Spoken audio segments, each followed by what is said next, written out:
안녕하세요. 아낌없이 크는 나무 아크나입니다.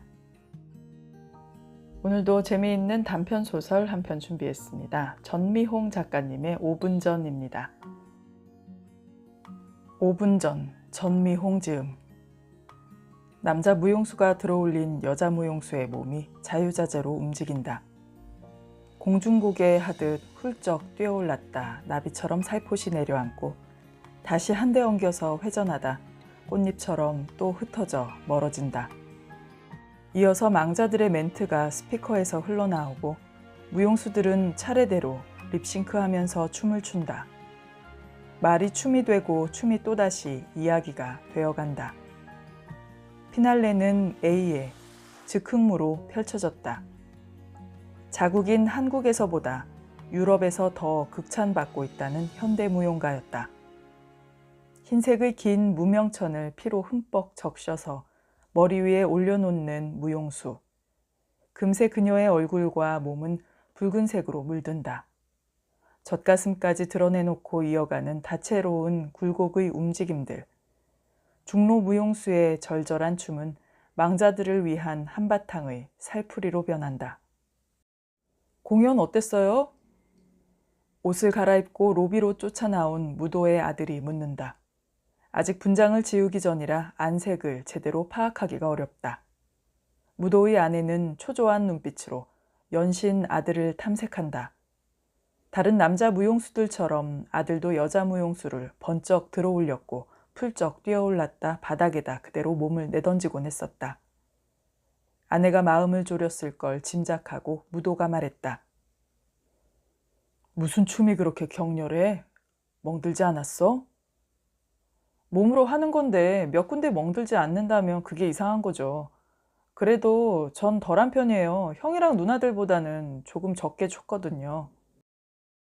병이 있는 데다 졸업도 하지 않은 무도의 아들을 A 무용단에서 불러들였다. 그러니 그의 역할이 조금쯤 덜할 만도 했을 터였다. 그런데도 아들은 공연 평에 대한 궁금증을 참지 못했다. 무도의 아내는 무용의 줄거리보다 무용수들의 춤이 더 출중했다고 극찬한 뒤 하나의 주제를 끝까지 밀어붙이는 A의 치밀함에 대해서도 칭찬하는 걸 잊지 않았다. 반면 무도는 표현의 광포함에 역겨움마저 들었다며 A 춤에 대한 아연함을 숨기지 않고 털어놓는다. 공연에 대한 제 엄마와 아빠의 상반된 감상평을 들은 후 아들은 서둘러 분장실로 향했다. 몸을 흔들며 걸어가는 아들의 뒷모습을 무도 부부는 한참 동안 바라본다. 공연 컨셉트 때문에 빠글거리는 펌을 한 아들의 머리카락은 심하게 손상돼 있었다. 무도의 아내는 그런 아들의 모발 상태를 못내 속상해했다. 세상에, 머리카락이 저게 뭐야. 공연 계속하다간 애 머리털이 남아나지 않겠어.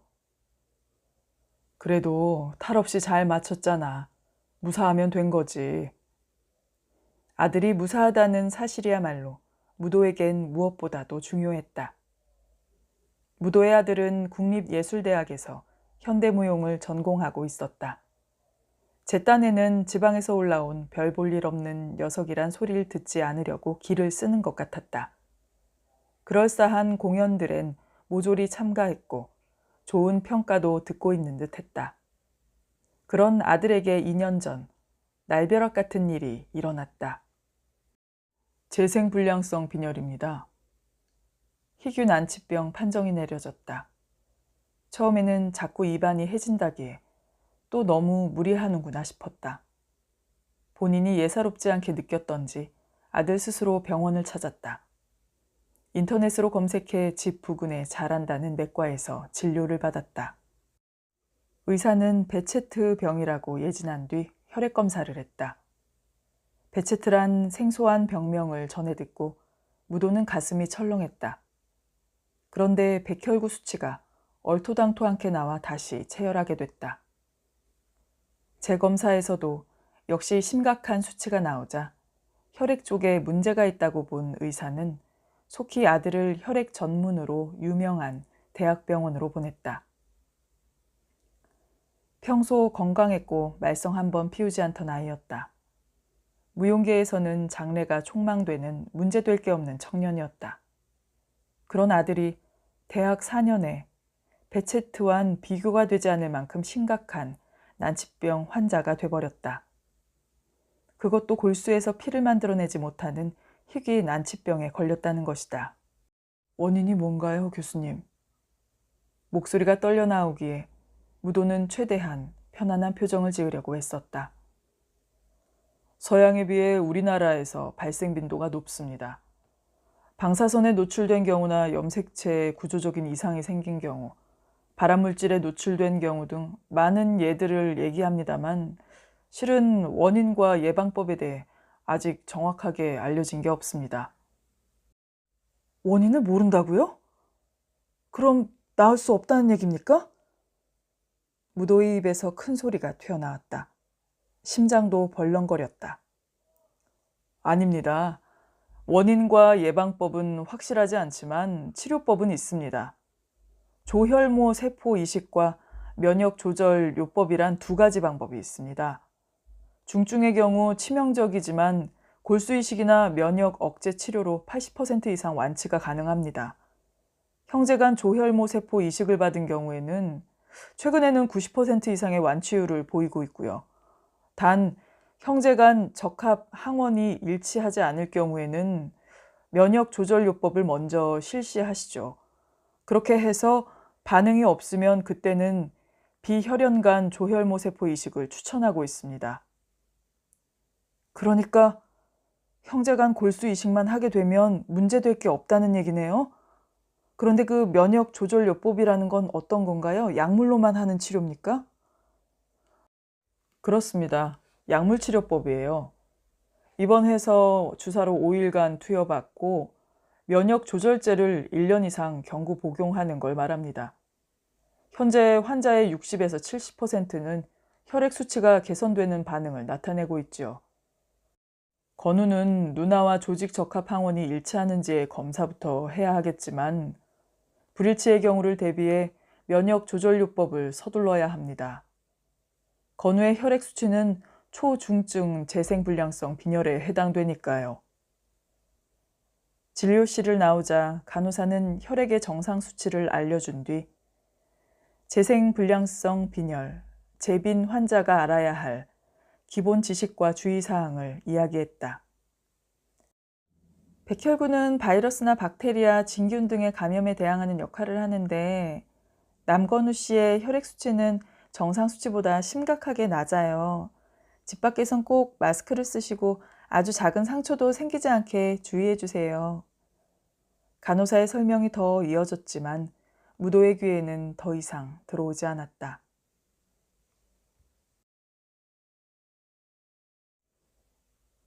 죽은 자가 다시 살아 돌아와도 능히 부끄러움이 없어야 한다. 조조가 한 말이었고 다산이 그의 제자를 위해 쓴 글에 인용되기도 한 구절이다. 그런데 요즘 무도는 이 말이 생선가시처럼 목구멍에 딱 걸려 옴짝달싹 못할 때가 있다.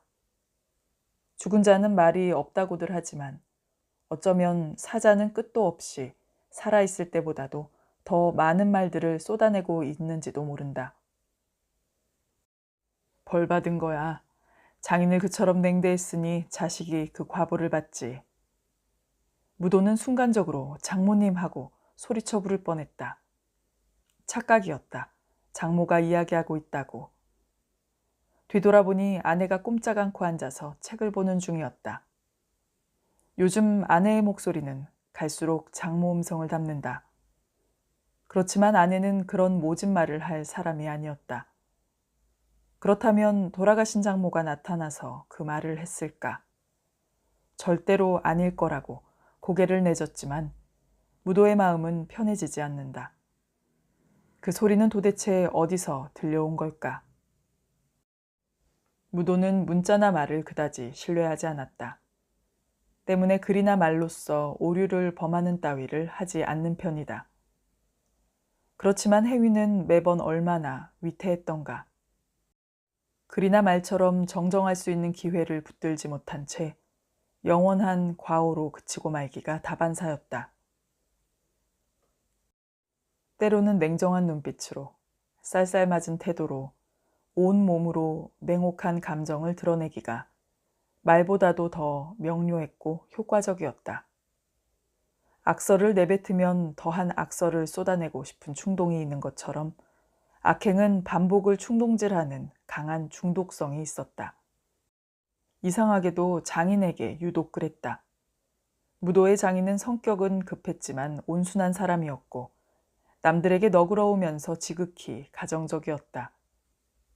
평소 지나치게 부지런해 아내와 자식들에게서 핀잔을 듣기도 했지만 그렇다고 주책을 떨거나 말이 많은 것도 아니었다. 그는 성격이 급한 만큼 부지런했고 부지런한 만큼 소유한 것도 많았다. 크게 부유하진 않아도 부족한 것 없이 갖추고 사는 편이었다. 처가의 친인척과 지인들은 장인을 보면 언제나 진인이라고 추어주었다.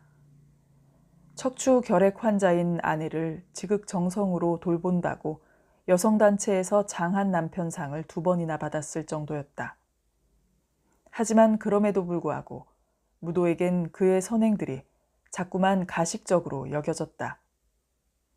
채기를 느낄 때와 같은 거북함이 그의 뱃속을 뒤집어 놓곤 했다. 어쩌면 열등감 때문이었는지도 모른다. 무도는 처부모의 단란하고 화목한 모습을 볼 때면 뭘 해도 일이 풀리지 않아 궁핍했던 아버지 얼굴이 시시로 떠올랐다. 왜 이리 반찬이 싱거워? 입에 맞는 게 하나도 없어? 지금 몇 시인데 아직도 자고 있나? 화초가 모두 말랐는데 왜 물을 안 주는 거야? 무도의 집에 와 살게 된 장인은 식성이 까다로워 툭하면 음식에 까탈을 부렸고 서로 잠자는 시간대가 달랐지만 무도가 자고 있으면 깨워대기 일쑤였다. 장인의 결벽증은 그의 부부를 마음 놓고 쉬지 못하게 만들었다. 관상식물을 가꾸는 무도의 유일한 취미 활동까지도 번번이 방해받아야 했다. 무도는 점점 인내심의 한계를 느꼈다. 그의 아내가 여러 차례 장인을 설득했지만 그 효력은 이틀을 가지 못했다. 결국 그는 장인이란 존재를 아예 무시해버리기로 작정했다. 자네 오는가? 이것 좀 먹어보게. 날씨가 쌀쌀하네. 옷 단단히 입고 나가게. 퇴근해 오거나 텔레비전을 보고 있을 때, 집을 나설 때면 장인이 인정스럽게 말을 걸어왔다. 하지만 무도는 못 들은 척하고 등을 돌려버렸다. 돌변해버린 무도의 태도를 그의 아내는 이해하지 못했다. 당신이 우리 부모님께 뭐라고 했어? 저를 아들로 여겨주십시오. 하지 않았어? 아내는 결혼 당시에 했던 말까지 들먹이며 왜 자기 아버지를 유령 취급하느냐고 따졌고 무도의 행동을 노인 학대 수준이라며 비난했다. 장인은 점차 말수가 줄었고 방 안에 있는 시간이 많아졌다. 갈수록 위축돼가는 그가 측은하고 미안한 생각이 들지 않은 건 아니었다. 그렇지만 태도를 한번 바꾸고 나니 그 다음엔 장인을 마주하기가 싫어졌고 쳐다보면 괜히 짜증나 또다시 외면해버렸다. 어쩌다 처남에게서 걸려오는 전화에 반가워하고 우쭐대는 그를 보면 화가 치밀었다. 아들이 엄연히 있는데 왜 내가 장인을 모셔야 하냐는 불만이 불쑥불쑥 차올랐다. 악행이란 그 범주를 어떻게 규정하느냐에 따라 이야기가 달라지는 법이다. 무도는 자신의 행위를 누군가는 폐륜적으로 보기도 하겠지만 입장에 따라선 합리적으로 여기기도 할 것이라고 생각했다. 그는 여태껏 살아오면서 누군가를 극렬히 미워하거나 증오해본 적이 없었다. 상대를 깔보거나 업신여긴 적은 더더욱 없었다. 심지어 거래처 사장이 사기를 쳐 심각한 피해를 입었을 때조차도 그는 안갚음하려거나 미워하는 마음을 갖지 않았다.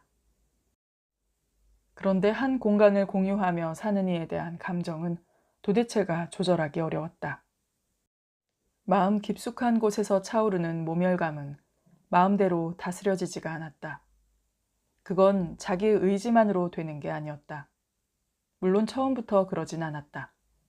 장인에 대한 억지스런 불신이 혐오감으로까지 깊어진 건 아마도 장모가 운명하고 나서부터였을 것이다.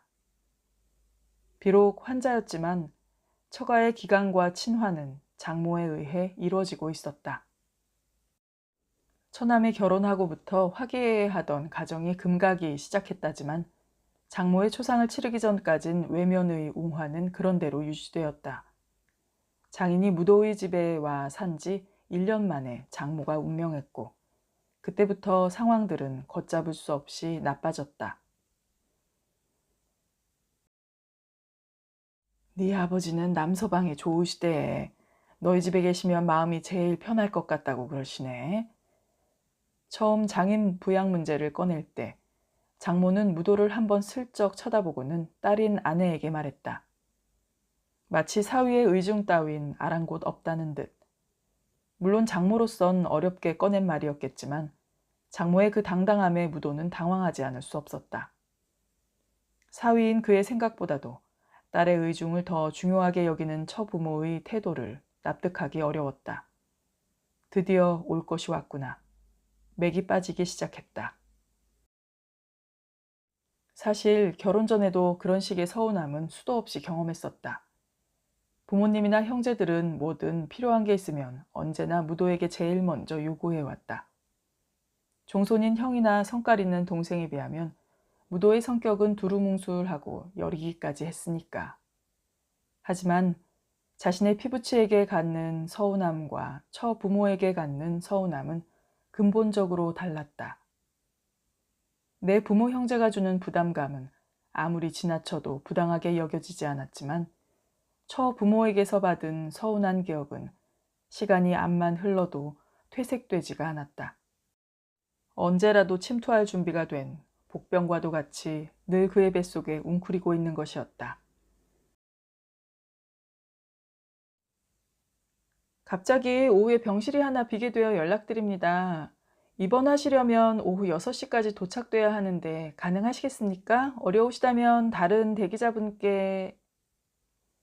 점심을 먹자마자 병원에서 연락이 왔다. 하필이면 22번째 맞는 아들의 생일날이었다. 아들은 생일 선물로 빔 프로젝트를 원했고 그걸 막 주문하려던 참이었다. 준비해서 서울에 있는 병원까지 4시간 만에 도착한다는 건 무리였다. 하지만 이것저것 가릴 처지가 아니었다. 면역 치료를 위해선 1인 병실이어야만 했고 병실이 없어 몇 달씩 대기 중인 환자들은 수두룩했다. 더군다나 딸의 골수가 아들 것과 일치하지 않는다는 검사 결과로 인해 더 애를 태우며 병실을 기다리던 중이었다. 똥이 초록색 설사야. 당장 항암 치료의 하나인 약물 치료에 들어간 아들은 웃으며 농담조로 말했다. 하지만 곧 극심한 오한과 발열에 빠져들면서 수혈을 여러 차례 받았다. 무도는 그때야 비로소 빈혈 환자의 창백한 얼굴색은 흰색이 아니라 다 익은 벼잎처럼 누런색을 띈다는 걸 알게 되었다. 뿐만 아니라 매일같이 조혈모 세포 이식센터를 가득 메우고 있는 환자 대다수가 청년들이라는 사실도 확인해야 했다. 무도는 혈액주머니와 함께 5개의 링거를 매달고 누워있는 아들 곁에 나란히 누웠다. 창밖에는 고층 건물들이 화려한 숲을 이루고 있었다. 멀리 그것들에 가려진 한강이 보일 듯 말 듯 희미하게 눈에 들어왔다. 그 광경이 영락없이 병실에 누워있는 아들을 닮았다고 생각했다. 어둠 속에서 건물의 불빛이 하나둘 쓰러져가는 것마저 아들의 숨결만 같아서 초조하게 지새우는 밤들이었다. 한 달 만에 퇴원한 아들은 검사 때문에 매주 서울로 올라가 피를 뽑았다. 아무렇지 않은 척했지만 아들이 그때마다 뜬 눈으로 아침을 맞이한다는 걸 무도는 알고 있었다. 약의 부작용은 조금만 움직여도 뼈를 아프게 하고 몇 걸음 걷지 않아도 숨차게 만들었다. 탄탄하던 근육은 노인의 것과 같아져 버렸다. 건우의 재빈이 PNH, 즉 발작성 야간 혈색 소뇨증을 동반하고 있습니다. 혈관 내 적혈구가 파괴되면서 혈전이 생기고 용혈 현상이 일어나서 밤에 붉은 소변을 보는 병인데요. 총 10개국에서 50명이 등록돼 있을 정도로 희귀한 질환입니다. 아직 증세가 나타나고 있지 않습니다만 만일의 경우를 위해서 건우를 PNH 환자로 등록해 놓는 게 좋겠습니다. 그런데 이 병이 어쩌면 건우의 재빈을 낮게 하는데 도움을 줄 수 있을지도 모르겠어요. PNH가 혈액 수치를 올리는 역할을 할 수도 있으니까요. 어쨌든 수치를 더 지켜보시죠. 설상가상으로 아들은 PNH까지 2개의 희귀 난치 질환자로 등록되었다. 백혈구와 혈소판 수치가 안전선에 들 때까지 무도 부부는 신생아를 보살피는 것처럼 아들의 위생과 섭생에 집중했다. 그 와중에 병이 난 것을 모르는 기획사나 예술단체에서 이따금 아들에게 안무를 의뢰해왔다. 함께 공연하자는 무용가의 제의도 들어왔다. 그렇지만 반가워해야 할 그 요청과 제의들이야말로 아들을 가장 힘들게 하는 요소가 됐다. 어렵사리 찾아온 기획들을 모조리 포기해야 한다는 사실을 받아들이는 건 아들에겐 통증보다도 더한 통증이었다. 춤을 다시 추기 위해서는 면역을 초기화해 새 면역을 만들고 있듯 소실된 근육들을 죄다 새로 만들지 않으면 안 되었다. 춤으로 생성된 근육은 운동으로 만들어진 근육과는 근본적으로 달랐다. 그것들은 아주 얇게 뼈의 외면에서부터 차곡차곡 쌓여서 형성되는 섬세하고 부드러운 근육이었다. 눈물겹게 애써서 새로 만든 근육은 금세 빠져나가 버렸고 재생되는 속도는 그와 반대로 기가 막히게 느렸다. 그렇지만 무용을 포기할 줄 모르는 아들은 마지막 강구책으로 복싱에 매달렸다. 처음에는 러닝머신을 타다가 화장실로 달려가 토했고 근력 운동을 할 때는 현기증이나 비틀거렸지만 기어이 선수들과 똑같이 훈련받으며 체력을 다져나갔다. 완치 판정을 받으려면 앞으로 3년을 더 버텨야 한다는 것 알고 있지? 아직 정상 수치에 완전히 오른 건 아니지만 꼭 복학을 해야겠다니. 그럼 그렇게 해봐. 담당 의사는 복학을 허락하면서 서서히 줄여오던 약도 한번 중단해보자고 했다. 살면서 숫자에 그토록 연연해 본 적이 또 있었던가. 체열할 때마다 무도의 가족은 판결을 기다리는 죄수와도 같았다. 혈액 수치의 오르고 내림에 따라 무도와 그의 아내는 천국과 지옥을 오르내렸다. 아버지 어떡하지? 무도의 아내가 한숨을 쉬며 물었다. 이렇게 된 거 우리가 모셔야지 어쩌겠어. 무도의 아내는 며칠째 잠을 못 자고 뒤척였다. 종교재단이 운영하는 요양원에서 수년간 처부모가 지불하고 있던 비용은 만만치 않은 액수였다. 그곳 생활이 예정보다 턱없이 길어지자 처부모는 불안해졌다. 거기다 자신들을 부양하리라 확신했던 아들에게선 아무것도 기대할 수 없게 됐다는 사실에 절망했다. 불안과 절망은 그들을 공포로 몰아넣었다. 하필이면 뉴스에선 생활고에 시달리다 자살한 독거노인들 이야기가 매일같이 보도되었다. 딸인 무도의 아내가 요양원을 드나들며 그들을 보살폈지만 보다 적극적인 대책이 따라야만 했다. 풀이 죽은 채 아무 말도 못하고 있는 아내에게 무도가 다시 말했다. 장인어른 모셔도 난 상관없어. 당신이 문제지. 난 출근하면 그만이고 밤에만 잠시 볼 뿐이잖아. 종일 집에서 같이 지내야 할 사람은 당신이니까. 당신이 자신 있으면 모시는 거고 당신이 못 모시겠다면 할 수 없는 거지. 요양원에 계속 계시게 하고 우리가 웬만큼 비용을 부담하는 수밖에. 그때는 쉬울 줄 알았다.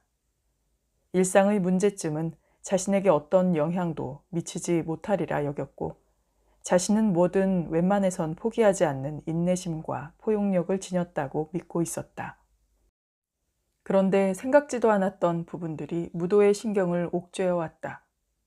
더구나 오로지 자기 아들만을 생각하고 기다리는 장인에게 관심을 내보이기란 더욱 어려웠다. 그의 잦은 병치레를 지켜봐야 하는 것마저도 점차 부담스러워졌다. 장인을 없는 사람 취급하더니 꼭 그 수저로만 밥을 먹으려 하네. 또다시 장모 음성인지 아내 목소리인지 모를 냉랭한 소리가 무도의 귓전에 울렸다. 그는 흠칫하며 아내를 유심히 살폈지만 그녀는 그저 밥만 먹고 있을 따름이었다. 3년 전 무도의 아내가 효도상을 탈 때 상품으로 명품 유기 세트를 받았었다.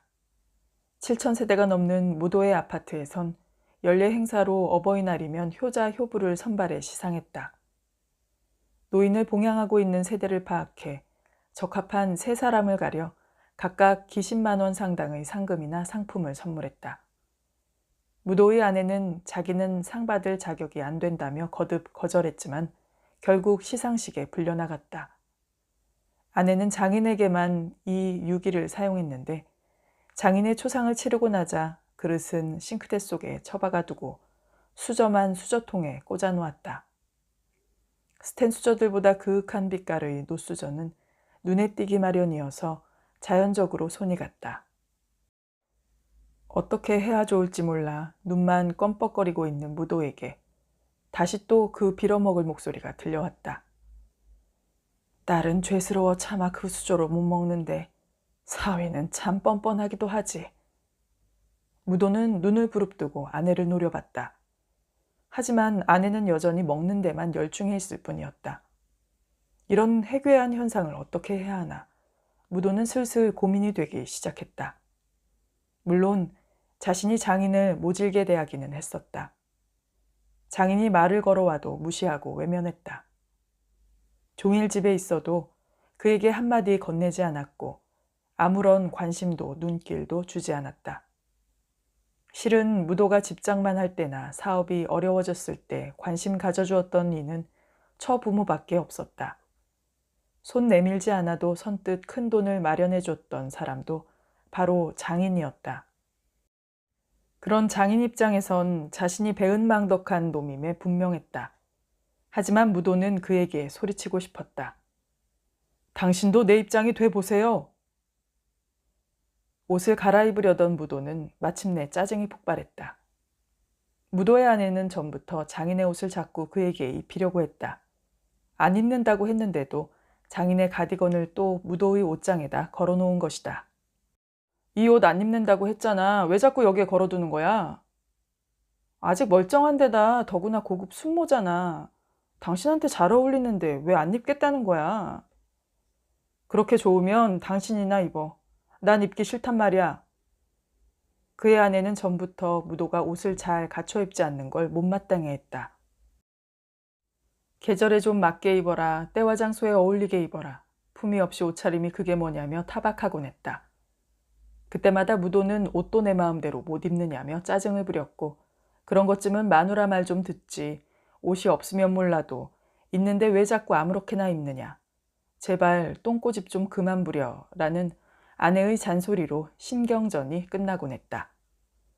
아내가 옷을 마련해주기 전까지 무도 스스로 옷을 산 적이 거의 없었다. 클 때는 형이 입던 것만 받아 입었고 직장 다니면서도 옷 따위에 신경 쓸 여유를 가져보지 못했다. 반면에 장인은 집을 나설 때면 언제나 양복을 말쑥하게 차려입었다. 고급 천으로 계절마다 여러 벌씩 마련해놓고 번갈아 가면서 입었다. 그러니 의복에 신경 쓰지 않는 무도가 아내에겐 불만스럽지 않을 리 없었다. 아내가 뒤돌아서 가는데 또다시 그 야멸찬 소리가 무도의 귀를 때렸다. 네가 줄기차게 입고 있는 지금 그 남방, 그것도 장인이 옛날에 입던 거거든. 겁에 질린 무도는 얼른 입고 있던 남방을 벗어서 확 던져버렸다. 무도의 아들은 병이 나고부터 제 엄마 건강에 대한 관심이 유별나졌다. 제 엄마가 앉아서 책을 보거나 컴퓨터에 눈 받고 있으면 꼭 잘못된 몸 자세를 바로 잡으려 들었다. 뒤로 다가가 자세가 나쁘다면서 올라간 어깨와 구부정한 등을 톡톡 두드렸다. 식사 중에도 목이 앞으로 빠져나와 있다면서 턱을 놓고 가슴을 펴라고 뒷목에서부터 허리뼈가 시작된다는 등의 잔소리를 늘어놓았다. 그때마다 무안해진 무도의 아내는 밥 좀 먹자고 이러다 체하겠다고 투덜거렸다. 무릎 좀 구부려. 엄마 로보트야? 아무리 말을 해도 어쩌면 그렇게 무릎을 구부릴 줄 몰라? 아들의 극성은 길을 갈 때도 마찬가지였다. 아들은 제 엄마에게 잘못된 몸 자세를 지적할 때만 유난을 떠는 게 아니었다. 혼잡한 대학가에서 제 엄마 어깨에 팔을 두르고 껴안다시피 하며 걸었다. 혹 도로 쪽에 제 엄마가 서게 되면 얼른 자리를 바꿔 인도 쪽으로 제 엄마를 밀어넣었다. 남편이 무도도 하지 않은 행동을 아들은 제 엄마에게 스스럼 없이 대했다. 때론 제 엄마의 혹독한 트레이너였다가 연인처럼 다정하게 굴고 또 덜어는 친한 친구인 양 제 생각을 무람없이 이야기했다. 특히 창작에 대한 의견을 나눌 때면 한치의 양보도 없었다. 둘은 호흡이 잘 맞다가도 결론에 도달할 때가 되면 언성을 높이고 씩씩거리다 각자의 방으로 문을 쾅 닫고 들어가 버리기 일쑤였다. 그리곤 잠시 후 아들은 소리쳤다. 엄마는 왜 맨날 그렇게 부정적이야? 옳으니 그르니 판단하려 들지 마. 제발 틀 좀 깨라고. 제 엄마는 주로 도덕적인 면을 강조했고 아들은 그때마다 본능의 중요성을 주장했다. 무도의 아내는 아들이 그렇게 으르렁거릴 때마다 자신의 20대를 보는 것 같다며 푸념을 늘어놓았다. 나도 너만 할 땐 외할머니가 답답했다. 자신의 감정보단 남의 시선이나 평가에 더 신경 쓰는 게 소모적으로 보였거든. 도덕적인 것에 필요 이상으로 비중을 두는 것 같아서 못마땅했지. 그래서 나도 너처럼 엄마는 고루하다고 판단했었어. 그러면 네 외할머니는 그러셨지? 너도 나중에 자식 놔봐라. 너랑 똑같은 자식 키워보면 내 마음 알 거다. 그러면서 또 한마디 덧붙였지. 참 더러운 게 부모다 하고. 참, 엄마는 곤란해지면 꼭 옛날 얘기를 해. 아들이 입을 삐죽 내밀며 안 듣는 척 몸을 돌리자 무도가 끼어들었다. 너 더럽다는 게 무슨 뜻인지 아니? 마음이 상처 입어서 너덜거릴 지경이라는 말이야. 그만큼 자존심이 심하게 손상됐다는 뜻이지. 무도의 아내는 이따금 아들과 딸이 자기를 고루한 늙은이 취급할 때면 삶에 대한 회의마저 든다고 서운해했다. 저희 둘이서 서로 눈짓을 주고받으면서 엄마는 뭐 원래 그러니까 하지 않겠어? 애들이 그런 식으로 체념하듯 말할 때 정말이지 내가 여태 헛살았나 싶다니까. 그의 아내는 또래 여자들보다 자신은 시류에 휩쓸리지 않는다고 여겼다. 누구보다 정의롭게 소신껏 살고 있다는 자부심을 가진 여자였다. 그런데 이제는 그것들이 다 부질없다는 걸 애들이 자꾸 일깨워주고 싶어 하는 거야. 아들이 휴양을 끝내고 복학하러 가버리자 무도의 아내는 내내 울적해했다. 아들의 빈자리는 너무나 커 작은 평소의 아파트가 때론 운동장처럼 횡댕그렁하게 여겨지기도 한다. 아들은 같이 있는 동안 그들 부부에게 매일같이 뭔가를 함께 하자고 요구해왔다. 제가 추천하는 음악과 영화를 같이 듣고 관람하자고 했으며 바닷가로 가서 물수제비를 뜨자고도 했다. 탁구나 배드민턴 등의 공놀이를 함께 하자고 했고 클라이밍과 VR 게임도 같이 하러 다니길 원했다. 내가 언제 또 엄마 아빠랑 이렇게 많은 시간을 함께 보낼 수 있겠어. 그리고 비장한 표정을 지으며 다시 말했다. 나 진짜 다 나으면 진짜 다시 태어난 사람처럼 살 거야. 공연 시작하기 5분 전처럼. 왜 하필 5분 전이야? 단감을 깎고 있던 아내와 TV를 보던 무도가 동시에 아들을 쳐다보며 물었다. 평소에는 춤을 잘 춰야 한다는 생각에 사로잡혀 있을 때가 많아요. 근데 공연 시작할 때가 되면 달라지는 거예요. 그때부터는 이상하게 욕심을 싹 버리게 되거든요. 잘 해야겠다는 생각조차 안 들어요. 대기실에서 무대로 올라가기 5분 전쯤 되면 오로지 춤 한 가지에만 집중하게 되거든요. 그러면 저랑 무대가 구분되지 않아요. 마치 제 몸이 하나의 공간이 돼버린 것 같아지거든요. 머리를 극적이며 말을 시작하던 아들이 한껏 고무되어 춤 이야기를 이어갔다. 그런 아들의 목소리는 편안했고 얼굴은 점점 환해져서 눈이 부실 지경이었다. 그토록 낯선 아들을 보는 건 무도에겐 처음 있는 일이었다. 여태 이 녀석에 대해 뭘 알고 있었지? 아들이 왜 춤을 추려고 하는지, 어떤 무용가가 되고 싶은지 무도는 아들에게 한 번도 물어보지 않았다. 아니, 그런 걸 궁금해한 적조차도 없었다. 아프게 되고 나서 앞으로 다시 춤을 못 추게 될지도 모른다고 생각했어요. 근데 이제 다시 공연할 수 있게 된다면 제 인생의 마지막 무대일지도 모른다고 생각하며 추게 될 것 같아요. 그럼 움직임 하나하나가 그냥 춤이 아닌 정말로 살아있는 춤이 될 것 같아요. 그리고 뭐든 그렇게 하면 잘 될 것 같다는 생각이 들어요.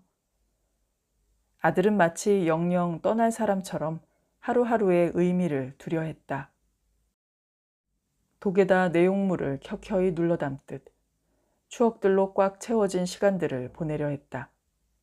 그런 아들을 볼 때마다 무도는 자신도 모르게 누군가를 떠올리고 있었다.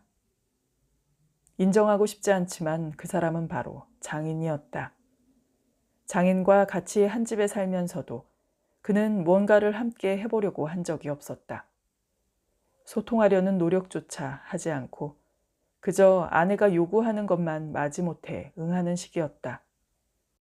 그나마도 자신이 내키지 않는 건 한사코 하려들지 않았다. 아버지 모시고 사우나 한번 갔다 와줘, 응? 평소 목욕을 즐기던 장인은 주말마다 집 근처의 해수온천에서 사우나를 했다. 뇌졸중이 와서 거동이 원활해지지 않게 되자 아내가 무도에게 신신당부를 했다. 하지만 그때마다 그는 난 사우나 같은 건 딱 질색이야라며 끝내 그 부탁을 묵살해버렸었다. 만일 장인과 함께하는 시간을 조금쯤 가졌더라면 그를 잘 이해하게 됐을까? 그랬더라면 마음이 더 편안할 수 있고 환청을 듣는 일도 안 생겼을까? 그랬더라면 아들이 몹쓸 병에 걸리는 일도 일어나지 않을 수 있었을까? 무도는 지팡이를 짚고 힘겹게 걸어가던 장인의 뒷모습을, 산책로 벤치에 앉아 먼 산을 바라보던 장인의 쓸쓸한 얼굴을 떠올렸다.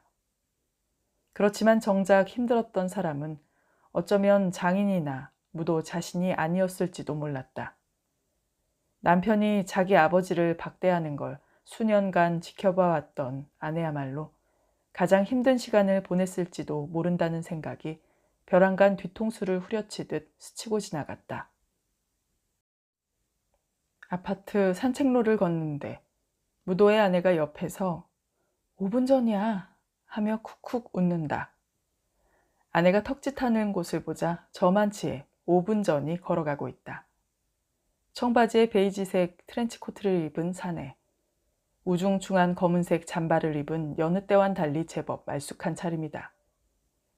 여전히 고개를 한쪽으로 기울인 채 무슨 생각인가를 연신 해대며 걷고 있다. 처음엔 이어폰을 꼽고 누군가와 통화를 하고 있는 줄 알았다. 그런데 거리에서 마주칠 때마다 그의 행동과 표정엔 조금의 변화도 없었다. 고개는 늘 똑같은 방향으로 시계의 분침이 55분을 가리키는 각도로 기울어져 있었다. 그래서 무도 부부가 붙인 별명이 5분 전이었다. 5분 전은 얼굴이 검다. 때론 심각한 질병을 앓고 있는 사람의 안색인 남자. 무도는 그 사내를 볼 때마다 붙잡고 물어보고 싶다. 무엇이 당신으로 하여금 계속 이야기하게 만드느냐고. 혹시 어느 홀령이 찾아와 당신에게 말을 걸고 있는 것 아니냐고. 아무도 듣지 못하는 소리가 그 사람의 귀에만 들리는 게 분명하리라. 그래서 그 무엇과의 소통을 이어가려고 끝도 없이 이야기하고 있는 것인지도. 그렇다면 무도 자신 또한 그 정체 모를 소리에 귀 기울이고 응답해야 할 일 아닌가. 자기 의견을 강하게 피력하는 토론자의 제스처처럼 5분 전은 연신 두 손을 흔들어대며 이야기에 열중하고 있다. 오늘따라 사내의 태도가 새삼 절실해 보인다. 네, 지금까지 5분 전 함께 감상하셨습니다. 작가님 소개를 하겠습니다. 전미홍 작가님은 부산 출생, 계명대학교 대학원 문예창작학과 석사 졸업, 2011년 강원 문학 소설 신인상, 2014년 작품집 아내의 폴더, 단편소설 아들아 춤을 춰봐라, 누구십니까? 그녀 외 다수. 오늘도 아크나와 함께 해주셔서 감사드립니다. 구독, 좋아요, 알림 설정, 댓글 잊지 마시고요. 다음 시간에 좋은 작품으로 다시 찾아오겠습니다. 감사합니다.